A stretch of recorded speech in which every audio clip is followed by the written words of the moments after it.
the United Nations Human Rights Session on human rights, where a discussion on Myanmar is currently underway. Take a listen in. Which damages the balance and impartiality of the report. The National Human Rights Commission is surprised to hear the Commission of Inquiry declare that currently there are grave violations of human rights persisting in Burundi which require an international investigation, and their refusal to recognize the significant improvements in the situation, and that they disqualify systematically all national institutions and other. This is not supported by any objective evidence.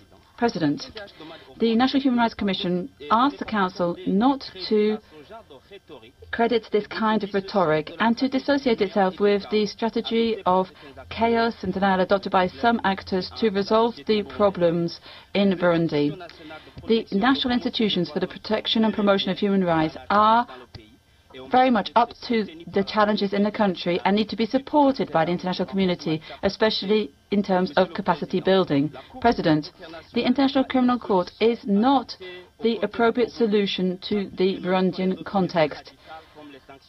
And other radical measures such as political sanctions are not appropriate either. The National Human Rights Commission urges the international community and all stakeholders to place the emphasis on dialogue and to see the principles of subsidiarity, complementarity and presumption of innocence prevail, which should govern international criminal justice. The government of Burundi and the National Human Rights Commission recommends the Burundian government to maintain its policy of openness and dialogue on human rights issues and to pursue its exchanges with the OHCHR. In conclusion, President, the National Human Rights Commission recommends that the international community, and in particular this Council, not consider the report of the Commission of Inquiry as a final report, a conclusive report, but to see it more as an invitation to dialogue and to take account of the improvements in the situation in the country and to continue, above all, to support peace and dialogue initiatives which are underway. Thank you, President. Thanks to you. Before I give the floor to the next speaker on the list, let me remind you that the speaking time limit will be 2 minutes for all. We now start with the list of members and observer states, and I would like to give the floor to Pakistan, who will be speaking on behalf of OIC. You have the floor, sir.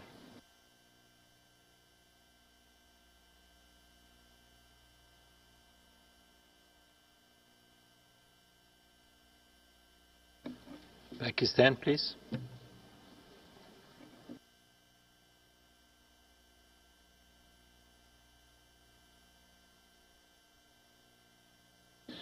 It seems they are not in the room.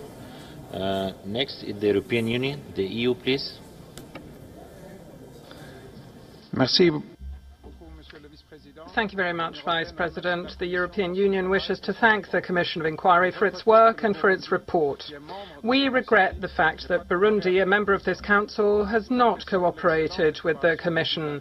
We welcome the excellent cooperation of countries in the region with this mechanism.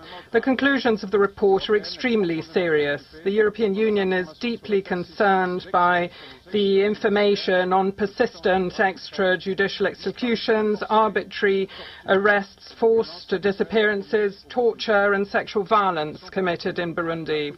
The Commission concludes that the majority of these violations have been committed by members of the National Intelligence Service. That was the UN Human Rights Session on the escalating Rohingya crisis. Of course, strong reactions coming in from various members there. But moving on to other news that we're getting to you at this point. India's envoy to the United Nations has said that India needs to engage with the government and the people of Myanmar, and that India will provide financial and technical help to the Rakhine state. At the 36th regular session of the Human Rights Council in Geneva, Chandar gave his statement suggesting a long-term solution for Myanmar's Rakhine state and commending Bangladesh for its relief operations in the Rohingya crisis. The international community must extend full support to the government of Myanmar in its efforts. There is a serious problem emerging in Bangladesh, which is reportedly hosting over 300,000 refugees. India has extended humanitarian relief to the government of Bangladesh to support it in meeting the needs of the refugees. The role being played by Bangladesh in extending humanitarian assistance to the refugees deserves recognition. Mr. President, it is apparent that the only long-term solution to the situation in Rakhine state is socio-economic and infrastructure development of the state. state of Myanmar that has resulted in the outflow of a large number of people from the state, many of whom have sought shelter in neighboring Bangladesh. We take note that this violence was triggered off by a series of terrorist attacks which led to loss of lives amongst the security forces as well as the civilian population. Subsequent operations by the Myanmar security forces in the state resulted in a large outflow of people. It is imperative that violence is ended and normalcy in the state is restored expeditiously through a solution based on respect for peace, communal harmony, justice, dignity and democratic values. We urge that the situation in Rakhine state be handled with restraint, focusing on the welfare of the civilian population.